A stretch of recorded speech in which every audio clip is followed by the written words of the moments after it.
నమస్తే ATV news తెలుగుకు స్వాగతం. పారిస్ ఒలింపిక్స్లో భారత్కు మరో పథకం ఖాయమయ్యేలా కనిపిస్తుంది. క్వాలిఫికేషన్ పోర్లో టాప్ 4లో నిలిచిన వారు ఫైనల్ పతాకం పోర్కు అర్హత సాధిస్తారు. ఇందులో మొదటి 2 స్థానాల్లో ఉన్నవారు స్వర్ణం కోసం పోటీ పడితే అక్కడ ఓడిన వారికి రజతం లభిస్తుంది.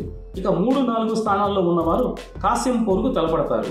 సోమవారం జరిగిన ఈ అర్హత మ్యాచ్లో మను సరబ్జిత్ సింగ్ జోడీ 580 పాయింట్లతో 3వ స్థానంలో నిలిచింది.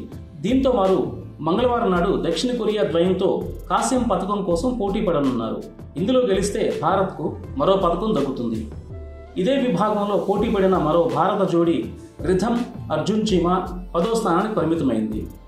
ఇప్పటికే 10 మీటర్ల ఎయిర్ పిస్టల్ మహిళా విభాగంలో మను బాకర్ కాసిం నెగ్గిన సంగతి తెలిసిందే. మిక్స్డ్ ఈవెంట్లోనూ పథకం గెలిస్తే ఒలింపిక్స్లో షూటర్ మను బాకర్ చరిత్ర సృష్టించినట్లే. ఈ విశ్వ క్రీడల్లో ఒకటికి మించి పథకాలు సాధించిన భారత క్రీడాకారులు ఇద్దరే. ఒకరు రెజ్లర్ సుశీల్, మరొకరు షట్లర్ సింధు. వీరిద్దరూ 2 పథకాలు సాధించారు. కానీ ఒకే ఒలింపిక్స్లో 2 పథకాలు సాధించిన భారత క్రీడాకారులు ఎవరూ లేరు. ఆ అద్భుత ఘనత సాధించే అవకాశం ఇప్పుడు మను బాకర్ ముందుంది. కాగా ఆమె ఇంకా 25 మీటర్ల పిస్టల్ వ్యక్తిగత విభాగంలోనూ పోటీ పడనుంది. ఇక 10 మీటర్ల ఎయిర్ రైఫిల్ మహిళా విభాగంలో భారత shooter Ramita Jindal నిరాశపరిచింది.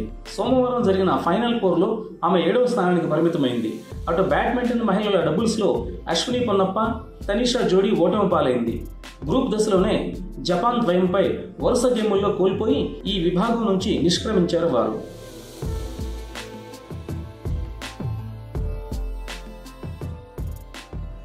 Hi, this is Shiva Reddy, Tollywood movie and mimicry artist. ATV Health, ATV Devotional and ATV News. Please subscribe, like and share.